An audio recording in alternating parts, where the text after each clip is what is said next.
So thank you very much for being here. I'm really excited that we're going ahead with this.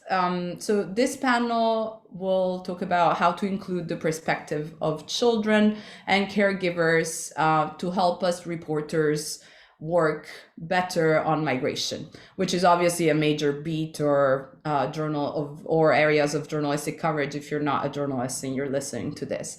So this is the second in a series of webinars about early childhood reporting that are part of the Early Childhood Journalism Initiative at the Dart Center for Journalism and Trauma at Columbia University. And this initiative is possible thanks to the support of several international foundations. They are the Bernard van Leer Foundations in the Netherlands, the Maria Cecilia Souto Vidigal Foundation in Brazil, and the Two Lilies Fund in the US. We had a first webinar last month, and it handled the mental health of infants and caregivers. I will leave a link so that you can watch back. And we have 3 more webinars coming up on orphan children, on the climate crisis, and finally on how to report on diverse families, pushing beyond stereotypes in our reporting. So follow the Dart Center on social media to find out about the upcoming dates. So if you're joining us live, as I was saying earlier, we'll have space at the end for questions. So you can just add them to the Q&A section. And in the meantime, if you're just joining us, please introduce yourself in the chat. It'll be great to know where you're from and where you work, and to see, if we're mainly journalists or there are other people also beyond journalism joining. And I'm Irene Caselli, and I'll be your host and moderator tonight. I've been a journalist for almost 20 years. I was a foreign correspondent in Latin America for close to a decade. And some 5 years ago, I started focusing on early childhood reporting, first as a staff writer at The Correspondent, and now with my own newsletter, which is called The First 1,000 Days. I also collaborate with the Dart Center's Early Childhood Journalism Initiative, and I'm connecting from outside of Athens, Greece, where I'm now based.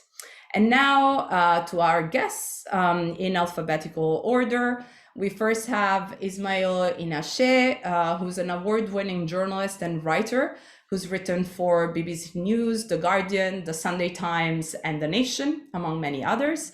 And right now he's a senior journalist at Lost in Europe, a cross-border journalism project investigating the disappearance of child migrants in Europe. He's co-edited the book Lost in Media, Migrant Perspectives and the Public Sphere, a collection of essays on the representation of migrants and refugees in European media. In 2021, he won the inaugural Investigative Journalism for the EU Impact Award as part of the Lost in Europe team.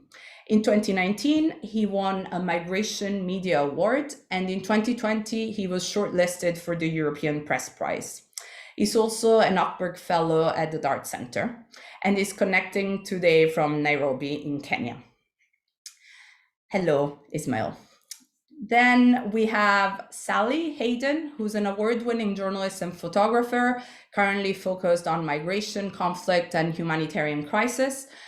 She's worked with a wealth of international publications. The list is huge. I'll leave links to every participant, every guest, and so you can go find out a little bit more.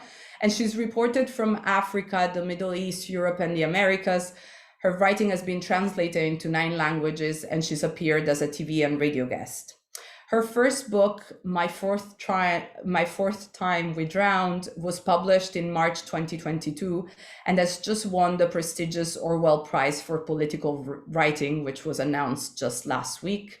She's connecting from Dublin, Ireland. So thank you to you too, Sally, for being here. And then we have Luis Sayas, PhD, who's a professor of social work at the University of Texas at Austin, where he's also a professor of psychiatry and behavioral sciences at the Dell Medical School. Luis specializes in immigrant and refugee children and families, and he's the author of Forgotten Citizens, Deportation, Children, and the Making of American Orphans and Exiles, and the forthcoming Through Ice Boxes and Kennels, How Immigration Detention Harms Children and Families. He's connecting from a small town in Rhode Island in the US. So, why do we need to think more about children and caregivers when reporting on migration? In the world, there are some 82 million people who've been forced to leave their homes because of war, persecution, or the climate emergency. And of those refugees, asylum seekers, and internally displaced people, 42% are children. So our understanding is at the DART Center and as part of the Early Childhood Journalism Initiative is that if we inform ourselves better in terms of children's early brain development, emotional and cognitive growth, we can become better equipped at covering migration, even when events develop fast, which is one of the main challenges that we face as journalists. So let's start today's conversation by going to Luis first. And Luis, I would like to know from your expertise, what you would like a journalist covering migration to know when they go out in the field. Good morning. Good morning for us here in Rhode Island. Good morning. And thank you for inviting me to this event today. You know, if we had to reduce it to two things that I would recommend journalists consider, they are to consider what brain development, children's brain development is like, and also how stress is different from trauma. Those are two items that I really would like to stress. I do think the value of journalists understanding the context of children's growth, development, and the developmental trajectories that will follow is because in effect, you as journalists have the responsibility, the role of converting scientific information into digestible, language for the average reader, the average consumer, something that scientists don't necessarily do very well. So I do think that that's what makes an event like today so important, and I hope that we can reach as many journalists as possible to have them understand that. Let's begin with brain development. Of course, it doesn't take any of you who don't have PhDs in developmental psychology to understand that those formative years are essential. That's when the brain is being wired. That's when the child is responding to all sorts of messages from his environment. And it's important that we understand that there are these so-called sensitive developmental periods during which a child has a unique response to the world around. And it's different for an infant than it is for a 7-year-old and a 10-year-old, because cognition is moving on, the brain is being developed. And so I think we need to both understand that brain development occurs across childhood, and the previous developmental epoch influences what happens next and leaves traces, sometimes ones that cannot be removed. They remain, they continue with traces. What we do know from science is that around the age of 10 is when a child has consolidated a great deal of the past. And that's the age when excessive amounts of stress and trauma are finally indelibly marked in the child, and that sets the pattern for future growth. It's different when an adult experiences stress and trauma. Their brains are more fully developed, and they have a different level of cognition, which can make things easier to understand. So we do see that those sensitive developmental periods are essential for us to keep in mind. We don't have a specific 6 months to 12 months, although there are those levels of specificity in science. But if we consider that everything that the child experiences is a developmental experience, which includes, of course, brain development includes not just the physical and the nutrition that the child gets, but also the interactional, the support, the affection, the attachment to a caregiver. That's very important. So those are the things I think. One thing that is important, and I'm happy to elaborate more on how the hypothalamic pituitary adrenal axis affects that, because it's really the overtaxing of that response system that affects children the most, all of us actually. The other is I'm probably as guilty of this as anybody else is, to often mix stress and trauma. And I do think that we have gotten to the point where everything is trauma and we forget about stress. We do know that, not all stress is traumatic, but that all trauma involves stress, acute toxic levels of stress. And we also know that that stress is important for us in growing. We need to learn. Children experience levels of stresses which help them develop their coping. And that, by the way, that's the reason why I think it's good to get back into the classroom and not do everything through Zoom teaching and learning, because children need to be in front of one another to be able to learn those important coping skills. So with respect to stress, we all have stress, we go through it, but it's not necessarily toxic unless it rises and it accumulates, and then it becomes traumatic. We need to think about this carefully. There are really three things that determine whether stress will become traumatic. One of them is the person's physical constitution. Needless to say, a stronger person, which many refugees and immigrants are, they are hardy stock. They are people who are willing to take risks, who will put their bodies through a lot. So that's one important element. What is this person's physical constitution? The other is the intensity and the duration of the stress. Of course, greater intensity, greater duration, the worse.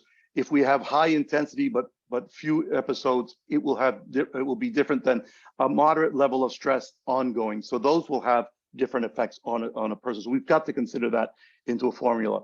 And then the last thing, and I think this is highly important, is the person's subjective interpretation of that experience. We have seen in our work here in Texas, where I live most of the year, that children that we would think should look traumatized are really not traumatized. They appear far stronger than we would anticipate on any clinical measure or even just a basic clinical interview. But it's because the child has some understanding of what migration meant. There might have been preparation for it along the way they prepared for it. So in a sense, they've begun to interpret and make different meanings of the so-called trauma or stressful times than some of us might. It's probably more traumatic for any of us to walk out now and watch someone be struck by an automobile than it is to be a migrant child who knows that they are going into harm's way and they don't know what will happen next. I'll stop there, and that's the background that I would like to start with. Thank you. Thank you, Luis. And we'll come back to some of these, brain science concepts as we sort of listen to some of the experiences of the journalists that we have here, not only Sally and Ismail, that are our guests. I also know that there are other journalists in the audience that also have experience reporting on migration. Sally, I want to come to you because your book, My Fourth Time We Drowned, focuses on the situation of refugees and asylum seekers stuck for months, often years, in Libya, in human conditions. And children are not the focus of your book, but yet they appear quite a lot. So I want to ask you, how prominent were they in your research, and how often did you have to stop and think about sort of having different sets of standards when thinking about the children involved in the reporting that you were doing?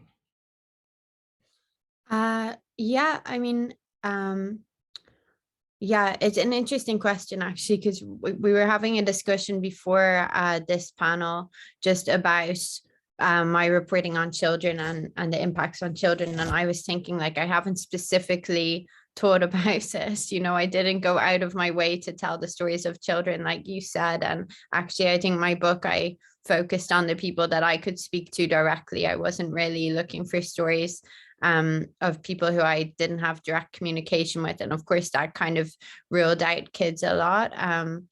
And at the same stage, I was talking to the parents of kids, and I did afterwards, I wondered, should I have represented what was happening to them more? Because there is always this thing, I think, in migration reporting that you know that you can, you want an audience kind of to feel a bit of sympathy towards what people are going through. And, if you tell the stories of children, that is one way for an audience to really appreciate the damage that is being done, the harm that is being caused. But at the same stage, I was very wary, I guess, of the ethical implications and I mean, I've reported not just for this book, but I reported in Calais a lot in France, on refugee families who were trying to cross into the UK, and particularly on the case of minors there. And we had this problem where, we didn't want to name people and we didn't want to use their photos. And so we kind of started running out of the photos of, backs of someone's head, or, a child walking in the distance where you can just see their back. You can't make them out. And at the same stage, I do think that does a bit of a disservice. Not that you shouldn't do it ethically, but just that you need to make sure that your reporting is reflecting the fact that there are children caught up in these situations, because you can become too worried about ethics and then not actually convey the actual reality of the situation, which is that there are children who are experiencing all of this. And I don't know, sorry, I don't know if I'm answering very well, but what my book is about, what's happening in migrant detention centers in Libya, and there were many children inside of them. And I did sometimes write about the conditions for them, or write about what they were going through. When I started reporting in 2018, I think there were 640 children, an estimated number, that were inside detention. And those were, I think, mostly young children. And they were basically growing up in this sort of atmosphere where they, were getting no education, where they were seeing abuse around them all of the time, and where like a lot of the people that I spoke to were very concerned about the impact that was having on the children. Like they were saying, I don't see how these kids can grow up and be good people, for example, because they've seen just constant abuse. And when they played games, I remember I was told when they were playing games in detention, they were like reenacting some of the abuse that they had seen. And so I reported on some of that, but I didn't speak directly to, definitely not to kids, but I'd talk sometimes to parents or to other people who were there, but not identifying anyone, not I don't know. I just felt like, I was trying to be very careful. Yes, and these are all very important questions that you're bringing up, Sally, and we were discussing them also before the panel, sort of, where do you draw the line ethically, what kind of interviewing you can do with children. We'll come back also to talk about this with Luis, sort of drawing from his field work.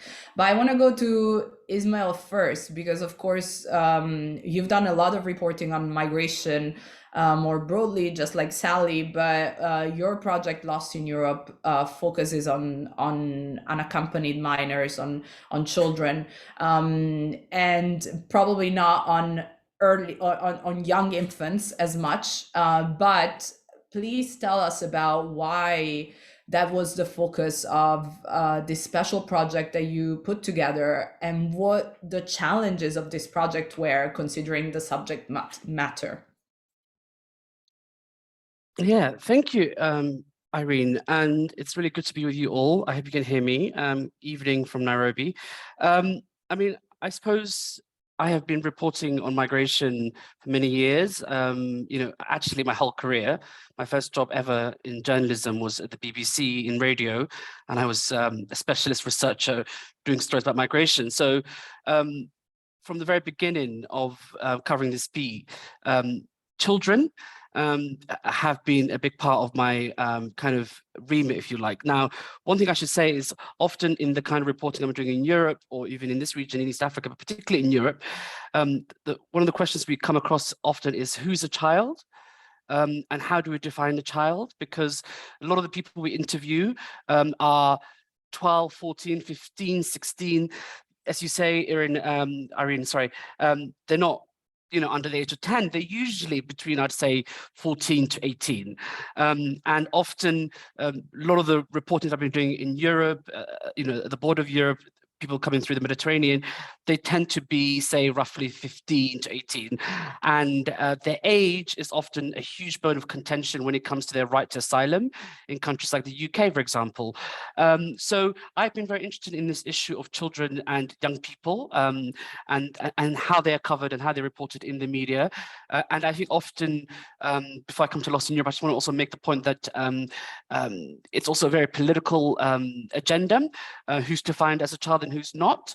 And for example, in the UK press, we often hear that children that come as 15, 16, say from Eritrea or from Gambia, or from Somalia, are not believed to be children because they're from these countries and these kind of ethnic communities. Whereas, we're more likely to believe that certain people seeking asylum are more likely to be children than others. So I think we have to just think a little bit more critically about the kind of media landscape in which we are reporting. So we're already starting from a place of kind of perceptions which are rooted in often kind of discrimination, really, and these very, unhelpful tropes. But anyway, so I've been interested in the subject for a long while, and I have been, like Sally, me and Sally came across together reporting on migration and stuff in Europe, and I've been traveling all across, particularly in Italy, since the so-called migrant crisis 2015, meeting a lot of people, a lot of young refugees, migrants, asylum seekers from Gambia, Senegal, Somalia, etc. And a lot of them were children. They were 14, 15, 16. And I had other colleagues who were also going through the same experiences in Europe, who were reporting on this beat. And in 2018, I was approached by a couple of Dutch journalists, Anna Teuningen and Geesje van Haren, and they had seen I've done work on this area. And they said, look, have you heard that Europol had said that 10,000 refugee children had gone missing in 2016, I think it was. Yes, 2016. But the truth is that thousands of refugee migrant children go missing in Europe every year. Nobody knows what happens to them. They often fall into the hands of traffickers and exploitation. These children are right from across the world, from from Vietnam to Gambia to Somalia to Syria and Afghanistan. And we decided that we would team up together in a sort of cross-border collaborative fashion to try and see what happened to these thousands of children that had gone missing. And often these children go missing from the system. So these are children that have landed via, say, Italy or Greece and have subsequently gone missing. So it was also about the system itself and the asylum immigration system in Europe. So we began investigating that around 2019, and now we're a team of 23 journalists in 10 European countries, and we work together on investigations. So it's like a collective, really. And we've had a number of findings in the last few years. In 2019, we worked together to discover that 60 Vietnamese children had disappeared from Dutch shelters. These are asylum shelters that were meant to protect these children, and these children then had ended up in the UK on cannabis farms and in nail salons where they were exploited. Last year, we did a big investigation where we looked at data, because often, I think as Sally was saying, sometimes you can't speak to children or you can't speak to young people for a number of reasons. So sometimes we have to be creative in how we as journalists tell those stories. So it's often using data or the archive and using visual mediums, or working with, outside journalism, even with, say, with graphic journalists or designers or artists, is one way around it. But last year we did this big data investigation where we put freedom of information requests to every country in Europe, and not EU, but Europe, so it includes UK and Moldova and other countries like that. And not every country came back, such as the UK and Denmark. But we discovered that between 2018 and 20, 18,000 unaccompanied child migrants and refugees had gone missing in Europe, which obviously raises really serious questions about the willingness or the capacity of EU and European countries to look after unaccompanied minors. I probably said too much. I haven't maybe answered the question about challenges. I think there are a number of huge challenges, and obviously the first one is the ethical challenges around children, and of course then we have to work within different countries and their safeguarding rules which operate in different countries, so you have to be mindful of that. And also we are talking about caregivers, right? So this is an important aspect of the story, and sometimes I know not so much in Europe necessarily, well, for unaccompanied minors, yes, but in this region in East Africa, certainly, you know, you have a situation where caregivers are not necessarily people's biological parents, so you're talking to aunts and cousins and uncles and religious leaders, so just be mindful of that.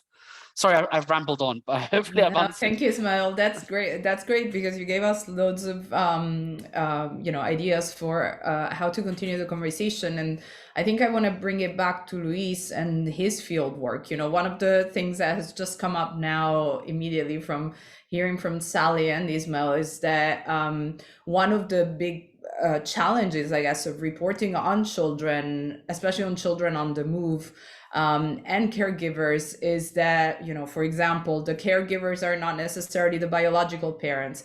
We have uncertainties around how we define children to begin with. It's obviously a very political issue. And also there are loads of challenges around how to approach them ethically. Can you go directly and ask questions? I mean, I usually don't, but Sally was mentioning play, right? How sometimes trauma comes up through play. So Luis, given your expertise and your field work, I'd love to hear sort of maybe some tips that you can give us, considering we don't know as much as brain science as you do, and how you enter field work in an ethical way to understand children's worlds better. Well, you know, both as through my own personal ethics, but through the requirements of my institution, I cannot approach a child and interview that child without parental consent and the child's own assent.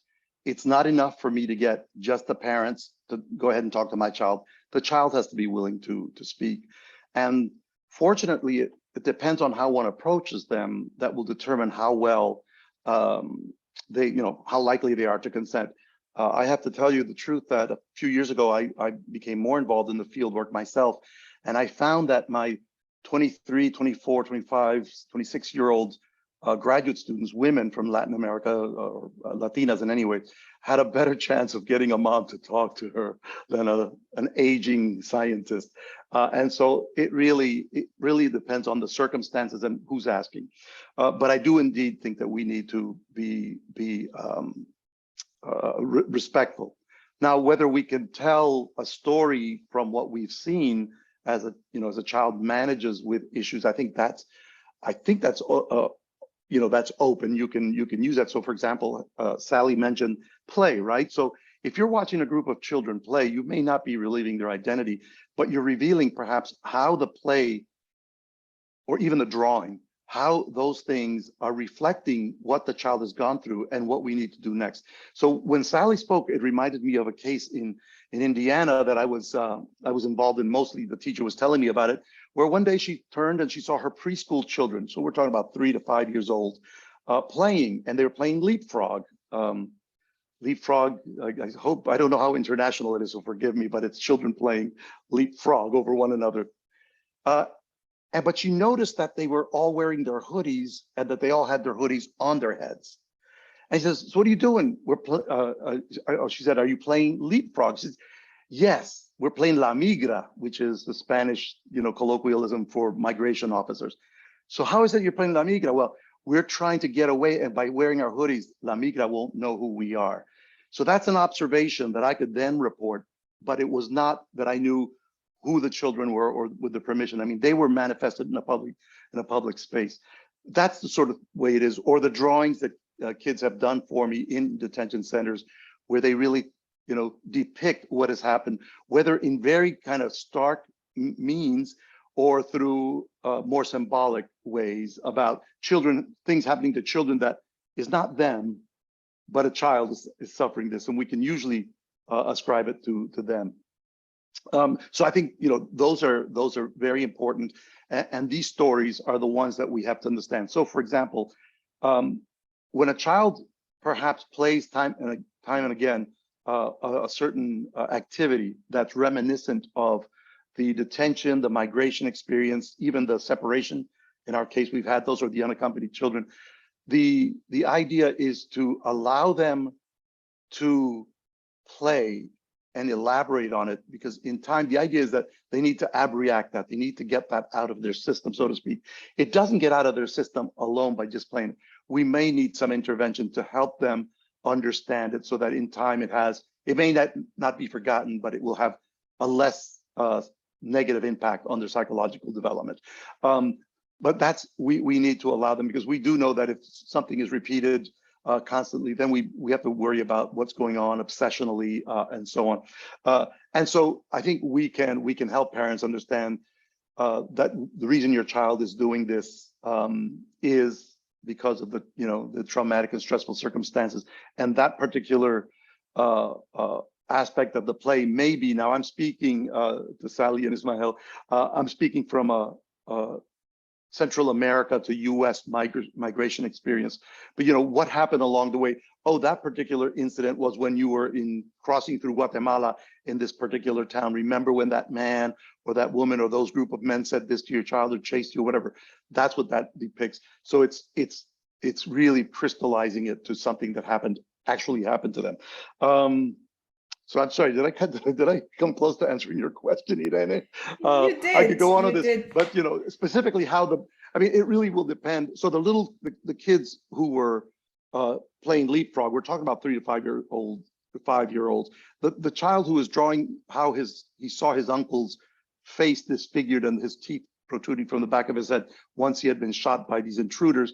That was a 7-year-old boy who had experienced it at 6 and was depicted in drawings, and I could then get an elaboration from. So again, it depends on the age group. We wouldn't expect a 13 or 14-year-old, of course, to need to draw. Typically, they can tell you what the experiences were, and it's how we elicit the additional information around it. What did it mean to them? How did it make them feel? Which is, typically what we do in interviews in the field. I'll stop there and be clearer if you ask.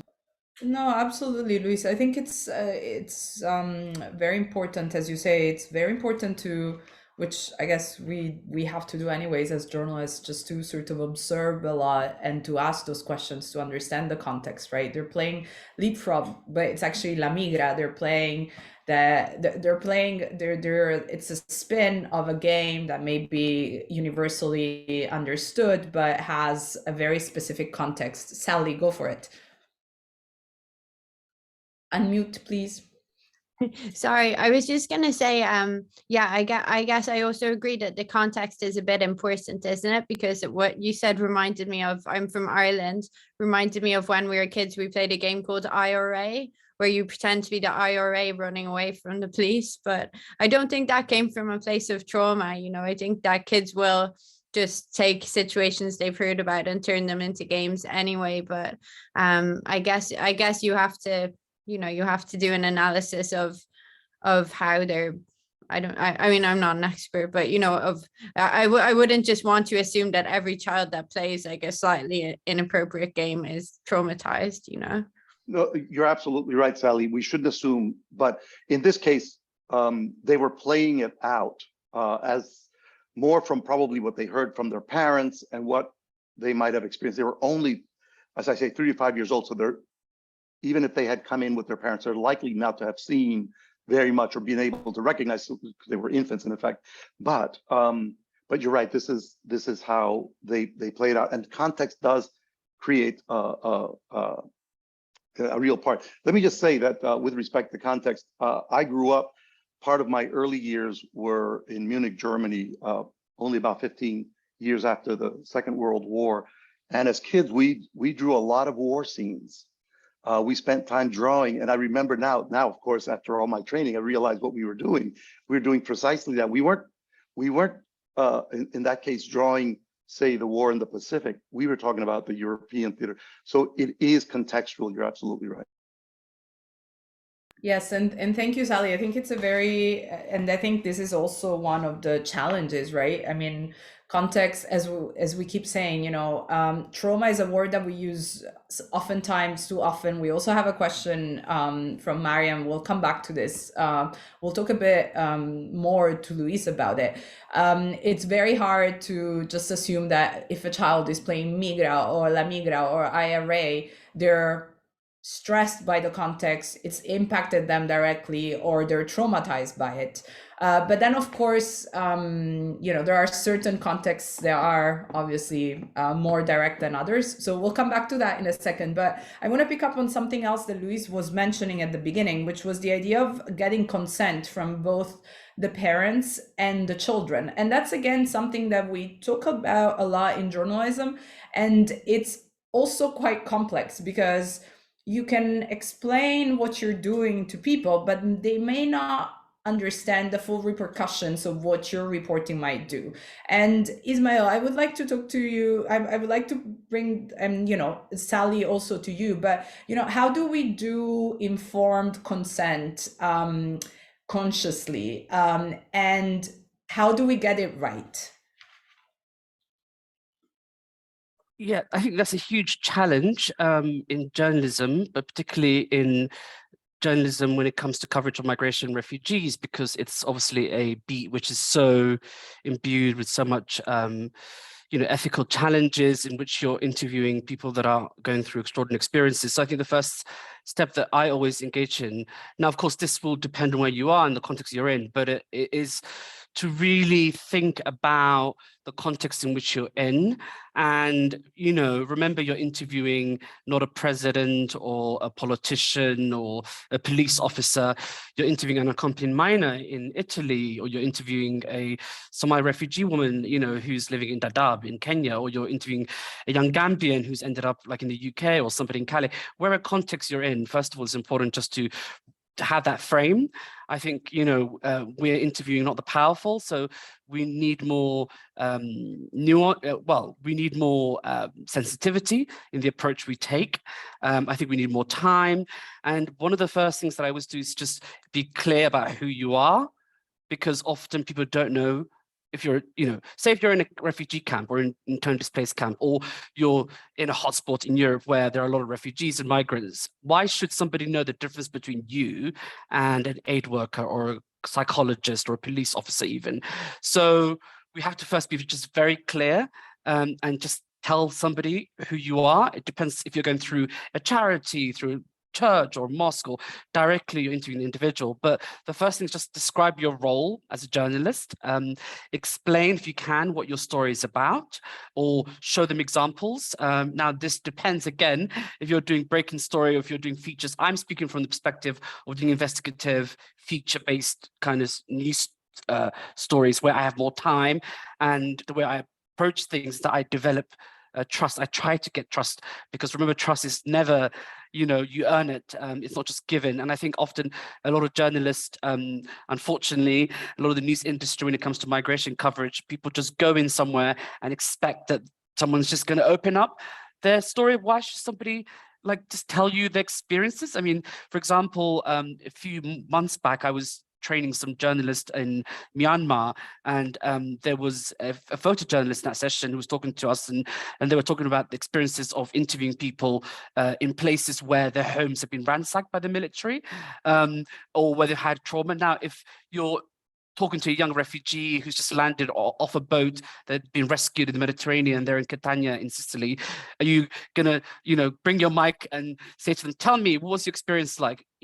So come from a human perspective and just, really think about what that means. So I think it's really important to think about the difference between consent, because often consent means, in most journalism, I think, particularly in print, it means I ask you a question, can I talk to you for a piece I'm writing? And you say yes, but actually that's different from informed consent. And meaningful consent and somebody understanding the repercussions of talking to you. Now, it means it doesn't mean you have to scare the person or frighten them, but it means you have to explain to them, if you're doing trauma-informed journalism, if you can explain to them what the story is and perhaps what the impact on them might be. And I think the final point there is do not overpromise, because I think one of the biggest problems is that people tend to overpromise, or people don't understand that you're a journalist or don't understand what you're doing. So they think if they speak to you that they will get paper immigration documents, say, or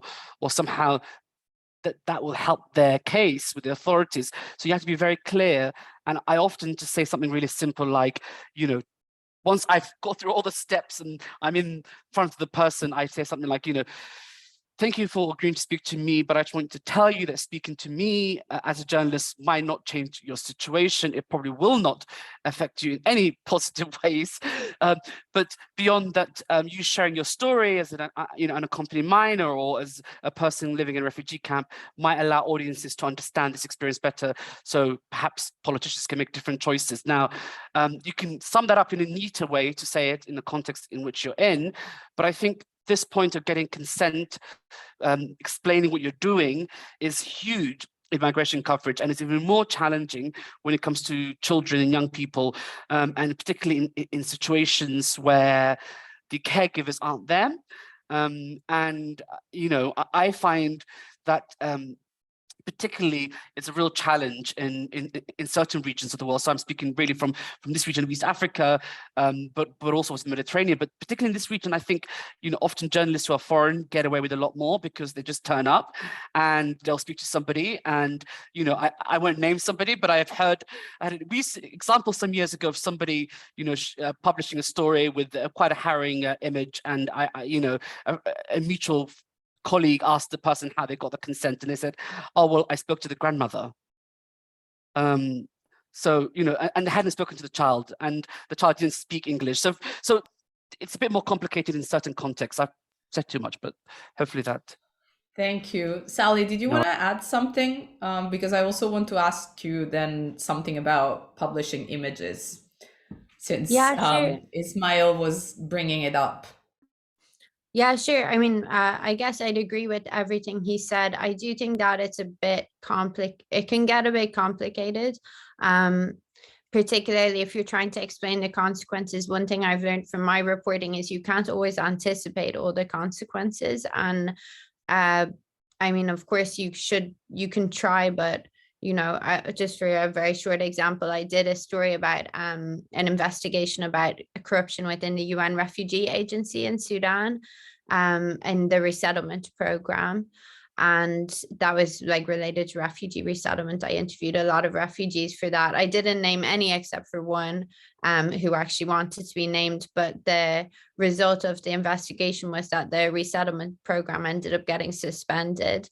And also, from what I know, one of the local papers reprinted the story in Arabic, I think, which I would not have, you know, anticipated. I probably should have, but you know, I didn't know because we didn't have an agreement. You know, they just ripped off the story. So, you know, there were consequences there that first of all, I wouldn't have thought the story would have such massive impact, and secondly, that it would get reprinted. And so I do think you can't, like, you have to be clear that actually you don't know what could happen from it as well. You don't have, like, it's not just laying out all the consequences, it's just like you don't know. The second thing that I'd add is that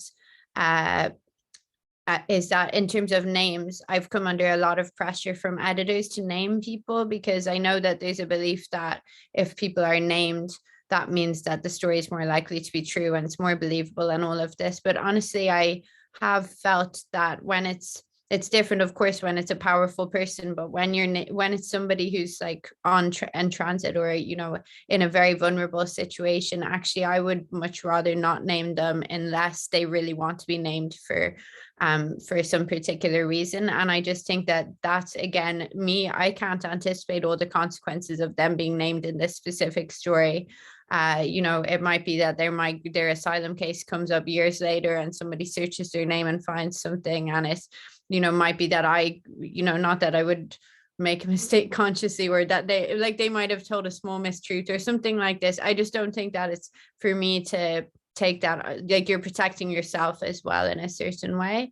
And so, but what in terms of early childhood, in terms of children, actually one interesting thing that I've had is that recently, or certainly in my book, a few people actually, so my default was I'll just change the names of people, but I asked them about this, and a few people actually said they want their children to be able to read the book and see what they went through, and said they'd like to be named. And actually that was the reason that they gave, that one man had been separated from his family, and he was feeling that he wanted the family to at some stage be able to see that there was a documentation of what he went through kind of for them, and so he wanted to be named for that. I didn't name his children, but yeah, there were a few cases like that, and I thought that was very interesting. And if someone wants to be named, you also have to respect that. But yeah, it's protecting yourself as well, because if you go into a situation, you name somebody, something happens to them, or they could come back to you years later and suddenly say you did this and this was the result of that, and it might be that they didn't fully understand, or that you didn't you didn't, but it wouldn't be that they didn't consent in that moment, but maybe they didn't exactly realize the repercussions of something. Yeah, thank you, Sam. And I think there's something very important about this idea of not being able to grasp fully all the consequences of our reporting. I mean, something that I've come across, for example, I was reporting on breastfeeding in the main refugee camp in Lesbos in Greece. So it was very specific to breastfeeding, but this one family I was interviewing was this Afghan family that had left that left last year. And just as a detail, they were telling me they'd left in June because the father was in the police force, and they'd been threatened. And they wanted their names to be there because, again, they were fully aware of the consequences, they thought, and they also thought that this reporting might help their case.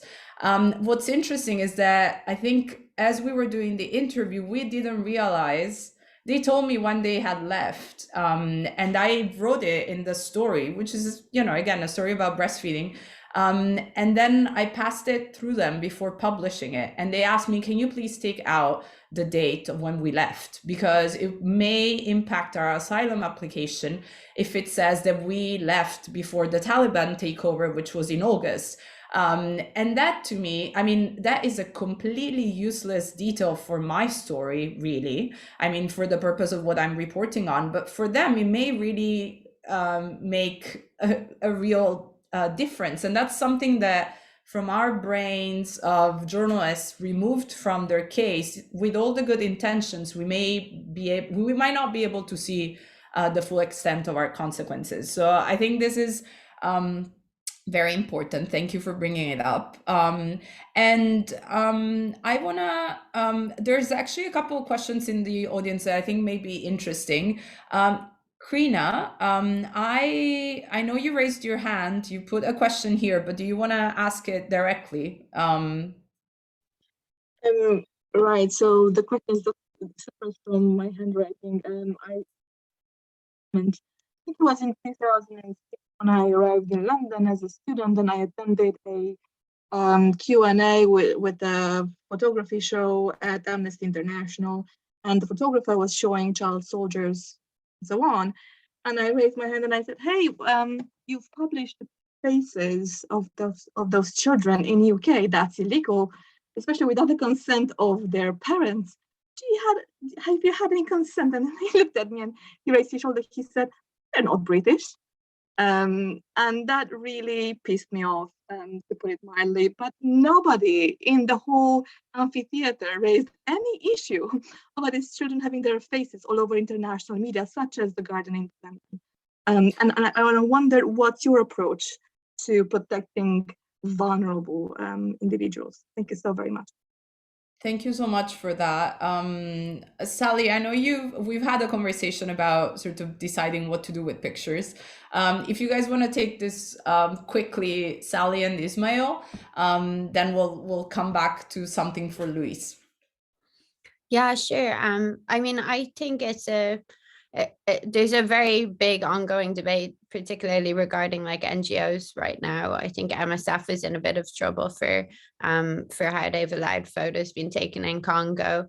In terms of what I do, I tend to err on the side of not showing faces. In that, well, unless there's a parent. I mean, I may be wrong, but I can't remember a time that I took a photo of a child, at least in that type of vulnerable situation, or where they would be identified for that without parents present and without full consent, and definitely not child soldiers. I mean, I reported on child soldiers in Congo and I just did the back of their head. I have them playing football, but like from behind, you know, or through a mesh, you know, a window frame. Like there's so many different ways you can take photos without actually showing someone's face, like people's, you know, legs or their feet. I've been in a situation as well, it's not migrant related, but with FGM, reporting on FGM and young girls who were escaping FGM. And I actually went on kind of like a press trip with the UN, and I took photos. There were these girls who had run away from their families and were staying in this safe location, and I just took photos of their feet, but the photographer who was with me took their faces, and it ended up on the wire, and nobody stopped them. And you know, I don't think, I mean, I was pretty early in my career then. I can't remember if I raised it, but you know, you see someone who's very experienced doing something like that, you also are like, I mean, that seems really wrong to me. But you know, the people who had arranged the access and stuff weren't complaining, the children weren't complaining, you know, but it didn't seem okay to me. So personally, I would not do that. But yeah, I have had issues, and I think this was what we were talking about before, where in detention, for example, I was being sent pictures of children, and there's this misconception that everybody who's trapped in, for example, in Libya, what I was reporting on was people trying to cross the Mediterranean, getting intercepted. So they're trying to reach Europe, they're getting intercepted, locked up indefinitely in detention centers. And there's this misconception that they're all men. And that was not true, but there were bigger, you know, women were afraid to basically show their, you know, send photos, show their faces because of their specific vulnerabilities, and they were worried about repercussions. But then I had a lot of people actually sending me photos of children in detention, because they were like, what, we need to show the world that there are children inside these detention centers. Like, it's not fair that they think it's only young men, and maybe if they realize this is children, they'll see like that this is problematic, you know, and there'll be more of an outcry. And I didn't show the photos with actually what we did was blur the faces, but I still shared the photos, but you can't make out their faces. And that was at the request of people inside detention. But then I think I went to speak at a conference or something, and the organizer of the conference got very angry and was like, you can't have photos where you have children in them, like this is so unethical. And for me, it was just, I'm not saying one is right or one is wrong necessarily, but in one sense, you're being called on to raise awareness that these children are in a very life or death, like emergency situation where they need help, where they've been locked up indefinitely, you know, and in another, you're being told, but it's unethical to share them. And yeah, for me, I felt like if by blurring the faces, that was, you know, that was respectful enough, that actually it was important that we still made it clear that they were inside the detention centers. But I think it is a case by case thing.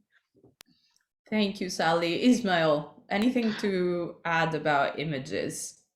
I mean, I think Sally summed it up pretty well. The only thing I would say is just share couple of stories that I did with Kate Stanworth, the photographer I work with.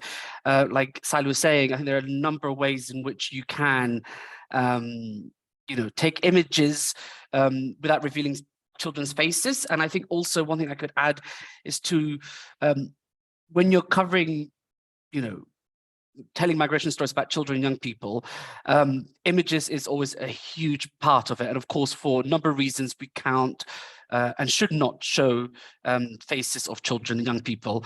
And the experience that, you know, Karina was describing sounds very problematic, but unfortunately, it's, you know, used to be and probably is still far too common in this situation that we are operating, you know, in Lost in Europe and the work that I do.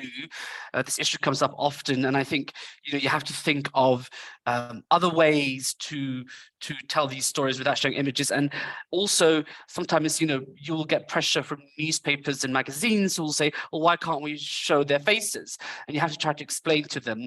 And finally, there's also a way around this. If you don't have any images at all or can't show any images, then think about, doing graphic journalism, think about doing sketches, think about doing animation.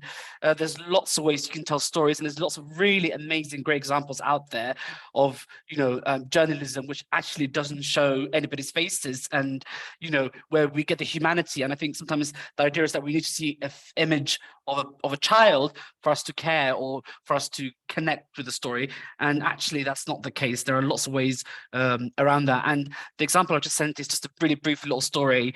And it was from last year, and it was with Nigerian women that had been trafficked into Italy. And basically, it's an experience that Nigerian women, particularly in migrant women who are trafficked, have in the Italian system, where they often have their children taken away for a number of reasons. And actually, Italy's been chastised by the European courts for doing this. But anyway, in this case, we couldn't name the mother, and there was a child, and he was a couple of years old. So we had to think of a different way to show it. And actually, the story ran in Italy as well, in Domani newspaper, with my colleague Cecilia Ferrara, and it was a big front page story with just his back of his head. It was a really beautiful image. So there are ways around it, and you don't always have to show the image. Can I just add as well? Sorry, I'm not the most technologically savvy, but one thing that does freak me out a bit now is this facial recognition software. And I think that we're going to have to be more and more conscious of that. I mean, if I have taken photos of children in the past, like I said, I'd have the parents' consent, but I have also had situations where, you understand that there may be a stigma attached to something, or that there may be a repercussions for something further down the line. And in that case, even if you had parents' consent and child's consent, like this child soldier case, for example, I think that it's better not to share that image. And I do wonder in the future, in terms of this facial recognition, I mean, my phone now can tell me every photo of me and put them in a list. I feel like that's, we really need to be wary. Yeah, that's a great point. Actually, Sally, the other day it happened to me looking like I don't know, I did something on Google and it started telling me who this person that I was searching for was through an image. So I think it's very important also to think, would we have wanted some stories from our childhood to be accessible now, or stories from our children to be accessible, especially stories that come with stigma, as you say. So Luis, I'm going to come to you because there's a question from Mariam here. And she's asking, you mentioned that some children are not impacted compared to their peers due to their personal different interpretations of the situation. Do you think from a psychiatric side that these children will not be suffering from PTSD later as adults, or suffer from the consequences of their coping mechanism without being treated? Yeah, thank you for the question. I would like to clarify that the children will be impacted by the stresses and the traumas that they experience. There's no doubt about it. Some kids will not demonstrate it when I see them, either in my clinical practice or in research. So they may look very good, healthy and ready to go on. And some of them will show it immediately. So again, it depends on the child. But I do agree with Mariam's question that in the long run, it's going to get played out. So we all know how we go through a stressful moment, and we get through it, and then we go home, then we break down and we cry and we worry and we obsess about it and we replay it in our mind. But we needed to get through the stressful moment. And indeed, these kids who have traversed, in some cases, their countries, and then Guatemala, Mexico, in unspeakable circumstances, in some cases, that sooner or later that will emerge. We've seen that in war, in people who have been in war zones, who may at the moment be able to manage it, and then later on begin to show the acute distress. So it is at a time when typically when there's a period of quiescence, and they're resting somewhere, and there's security, and they know that they've got a bed and some food, and don't have to worry about the immediate possibility of an attack or anything like that. That then it's when all of the stuff that's not unprocessed, if you will, in the mind, in the brain, will come to the surface. It's very likely, and that's when we begin to see some of that. So indeed, the question is correct that it may not show now, it may show later, it may show now and not later. As we've been saying a lot in this webinar, it's all contextual, right? What is the context? What is the person's, as I mentioned earlier, constitution, physical constitution? What meaning do they make of it? That will determine what the long-term impact will be. I can safely say that all will be impacted. It's just to what degree. Right. And then I guess one very important element, Luis, and it's always the presence of the caregivers, right? I mean, one of the big issues with separating families at the US-Mexico border was that children were left without sort of someone that could help them process the impact of trauma. And so whenever we're talking about children, especially when they're very young children, it's very important also to think about who's around them and who can act as a sort of mattress to sort of shelter them from these traumas, right? That's correct. And when a child has experienced difficulty, the best thing is to have a caring, responsive adult around them, typically a parent, those where they can go through the experience, but at least know that there are adults who will protect them as best they can and will help them. That is an essential matter. I do think as journalists, you may also want to become familiar with the whole theory and research on attachment and what happens. I mean, that's the fundamental human bond between an infant and the caregiver. It is universal, and secure attachments lead to healthy lives. Insecure attachments really do affect the person long term, especially if it's gone untreated. And so it's useful to know that when we had the separations in 2018 at the border, and it still hasn't stopped, those ruptures were traumatizing. There's no doubt about it, particularly the younger the child. Of course, a 15-year-old, a 10-year-old separated from his mom for 3 months is very different than the toddlers I've seen. And we can see on the internet here, you can Google them up, kids who were reuniting when they were only 3 years old and having been separated from their mothers or fathers for 3 months. That was traumatizing because of the inability for them to understand why mom and dad were taken away or left to me. Whereas a 13-year-old would have a better idea of what brought about the separation, typically a government action. Sally, you wanted to add something. No, sorry. I also had a question for Luis, which is a lot of the children, I'm sure the same for all of us, a lot of the children that do these kind of migration routes miss quite a few years of education or miss, chunks of education. I don't know what kind of impact that has long term, like short term and long term. That would be actually very interesting to know. Yes, I think long term it has an impact on their identity. So if they're delayed and their peers are reading at a different level or have a knowledge of the world that comes from that learning and schooling and so on, it can certainly affect their identity. And then once they're in school, their peers will be several years ahead of them. And that too affects you. If you're a teenager, the last thing you want to do is look like you're different from everybody else, because that's what adolescence is all about. Making sure that I'm up there with everybody else. That's important. The other devastation is on the occupational side, right?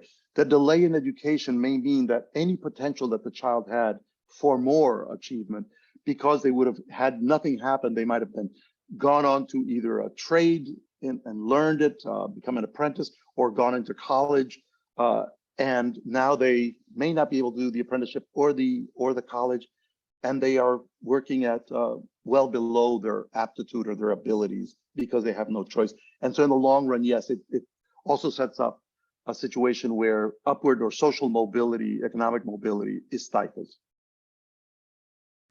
Thank you for that. There's one last question that we haven't addressed from the audience, which is, very controversial, I think, but it may be a clear yes or no. But is one allowed to interview children when caregivers aren't present?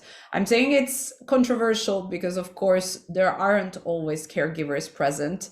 And I think, Ismail, I would love to talk to you about this, because there are so many contexts where the caregiver, as we were saying, is not a biological parent, but is maybe someone from the community that may not have so much of an understanding, sometimes interest or time to really think about what the implications of that interview may be.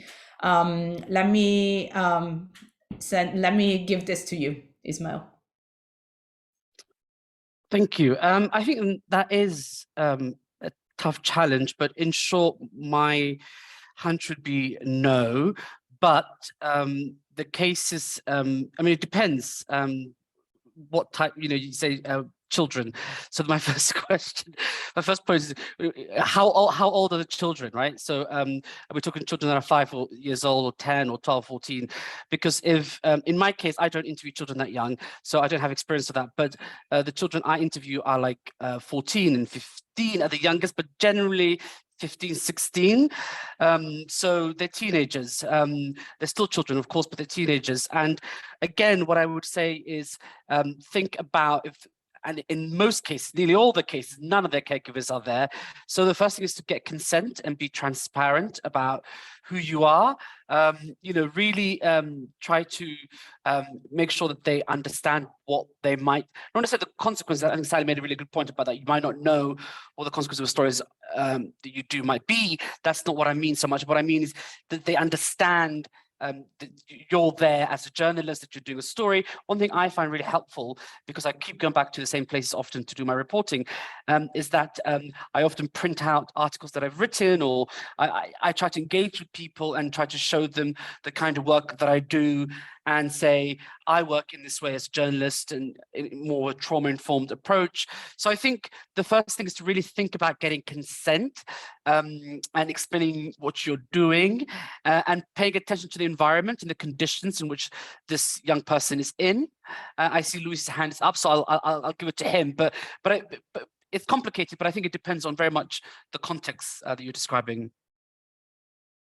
I'm sorry, Ismail, I did not want to interrupt you, but I think you made a point earlier and now about what is a child, was an adult, right? And it seems to us that we've got two definitions, if you will, of each of those. One is chronological. So the young people, the 13, 15, 16-year-old you're speaking to is in effect legally a child. But when we think about the cultural, how children are raised in small towns and small communities where they might be, they ascend into adult roles and with all the responsibilities that go with it earlier than the chronological. And so it remains a problem for me because I cannot interview them regardless. I still have to get parental consent. But it is something that we need to think about, that some of these kids have functioned in adult roles. You can imagine what it's like for a young refugee to leave with her little sister or little brother and sister in tow. She's making, life, kind of life and death decisions, making, in loco parentis decisions, right? She is in effect the parent, but she may only be, 14-year-olds herself. And so we have to think about that. In many ways, she would be capable of giving you consent, but legally may not be permitted to give you consent. And that's a really tricky. Yeah, thank you for that. And I think it's also very important always to keep these categories a little fluid, and to be able also to give children the sort of the weight that they may deserve sometimes in terms of making decisions. But again, in the end, it's, we need to also go back to the ethics of, how do we want to work, and whose consent do we want to get, and in which way, and why do we want to do it? Is it just paperwork that we need to fill, or is it something that we actually have a deeper belief in? And to me, it always goes back to that, to sort of bringing it back to myself. Or to people around me. I have wanted my 12-year-old to have said yes to certain interviews that are now sort of on the internet internet. And now it's so much easier, right, to recognize people. And then, you know, I want to bring it back to early childhood, which is the focus of a lot of the thinking that we were doing at the DART Center now, which is, you know, what happens when the child cannot give consent, right? And you still want to understand what their situation is. And that's also, again, very important to have the rapport with caregivers or people around them, sort of going back to the question, can you do an interview without getting a caregiver's consent? I think there are so many ways that we can still tell stories without doing direct interviews, without going in for the tough questions, and still be able to observe a lot and get the context in other ways from the aid workers maybe. And I think it's also important to keep that in mind, that sometimes we may not want to do direct interviews with certain people, especially if we're doing quick news hits, because I think it may not be worth possibly re-traumatizing also with telling for them to then tell a very brief story. We're coming to the end of this. I just wanted to ask if there are any quick thoughts to conclude this that you'd like to share. We got a minute or so feel free to take it away one at a time for 20 seconds, 30 seconds. You don't need to time yourselves, but you know, Luis, Ismail, Sally, anyone? Well, let me just, I will make it very brief, but I think the question of interviewing a child without parental consent, I think most of us would say no, but we can get information as described by the adult about their child. So I do recall a piece that appeared, I think, in one of the Chicago newspapers of a little boy who had been resettled with his mother, Brazilian, and his play was witnessed by the reporter, and the mother confirmed that anytime someone walked into the home, the boy played like he was handcuffing them. It was viewed by the reporter, but it was not taken from the child. It was taken from the child's behavior, because the reporter was subject to the handcuffing as well when she entered the home. And so those sorts of reports I can use as a description, but I would not have interviewed the child. So I would just like to say that's important that we make sure we get access from parents. I think I was just thinking in terms of what you said. Sorry, I haven't explained anything very clearly today. I think my head is frazzled, but yeah, like actually a lot of the time I'll just interview the caregiver or the parent, or I mean, they're the ones who actually recognize the symptoms of what is going on in the child. So it tends to be, if I want any backstory on a child, first of all, I'm not, you know, I wouldn't be identifying them. I'd be changing their name so it's not traced to them. But I'll ask the hard parts to the person who might know that. I will never ask those to the child. And so you're just making me think, when I've done interviews with younger children, you know, I ask them fun things. I'm like, you know, what did you do today? What sport do you like? You know, I'm trying to get some color for my story, but I'm not actually asking them to relive anything anyway. Or I might ask them vague questions, you know, about, can you tell me how you got here? But I'll never really pry that much, you know. I won't force them to talk about anything they don't want to. And I just think that's, even if you feel like you have consent, I just don't think it's necessary. But I think as a journalist, you have to set your own boundaries a lot, don't you? Like that's why it's good that we're having these discussions, because in a lot of situations you don't explicitly get told this is how you should act or this is how you shouldn't act. But yeah, a lot of the time, like you said, you don't need that information for your story, and you certainly don't, it's not worth traumatizing a child for you to get that. So Thank you, Sally. Ismail, do you want to have some final thoughts? Well, just to add to that, I think, you know, as Sally summed up, sounds about right to me in terms of my own experience. I think one example I'd give is, you know, I did a big story around Grenfell Tower fire in London, where, you know, 72 people were killed. And I spent a lot of time with the community, going to funerals, getting to know people that were affected. And there was a particular story, and I managed to write about that and get a color of a child, but it was the parent talking about the child drawing images of the tower on fire and asking the parent, when can we go back? And, so that was a way for me to incorporate a bit of color. And the final thing I'd add really is that, when it comes to this whole area of children, young people, to remember they are very resilient. I think often we tend to focus on stress and trauma and tend to come from a perspective which is, well, they must be so damaged because they've gone through a terrible experience. Actually, what is much more interesting to me is how people endure, how people survive, and the stories that they share and that they tell. And I think that is just something important to remember in this beat on migration, that people are resilient, and those stories of resilience are the stories that really connect and can connect with people across the world, I think. Thank you. That's a great point. I personally take an issue with the idea of resilience, because it feels like, we're not putting in place the systems that need to actually help people. But I think it is a very important point, and that a lot of migration reporting can just be a lot like very tragic. And oftentimes we go to children for this impactful kind of empathy, producing stories. So that was a very, very important thought, that, we can also look for other stories, for other reactions, for other things that are happening, and not all stress will cause a long life trauma, as Luis also was saying, as we know from the brain science. So we're a bit over the time that we had, but thank you so much everyone for staying for so long, and for asking such great questions, and for being, up for an honest conversation. This webinar will be posted online, so you can watch back.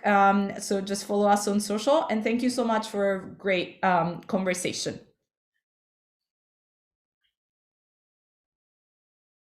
Thank you so much, everyone.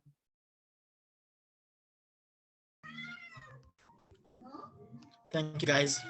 That was very informative. I appreciate. Thank you, Thomas. Bye. Bye.